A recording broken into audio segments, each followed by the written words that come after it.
बच्चों के लिए भी ये वजीफ़ा पढ़ सकते हो, खुद के लिए भी पढ़ सकते हो। बच्चों की ज़हीन बनाने के लिए, बच्चों का दिमाग तेज़ करने के लिए, उनके लिए, इसके लिए आप पढ़ सकते हो। वजीफ़ा बहुत ही छोटा है और बहुत ही करामत वजीफ़ा है। इस वजीफ़े को यकीन के साथ आप पढ़ें और बच्चों को भी पढ़ के दें, इंशाल्लाह फाका होगा।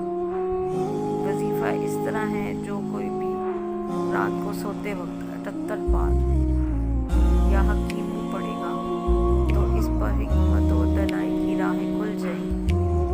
और ये आप बच्चे को भी पढ़ के पानी में डाल के दे सकते हैं। और इसकी जो भी है इल्म में बेपनाह इजाफा होगा, खुद में भी इजाफा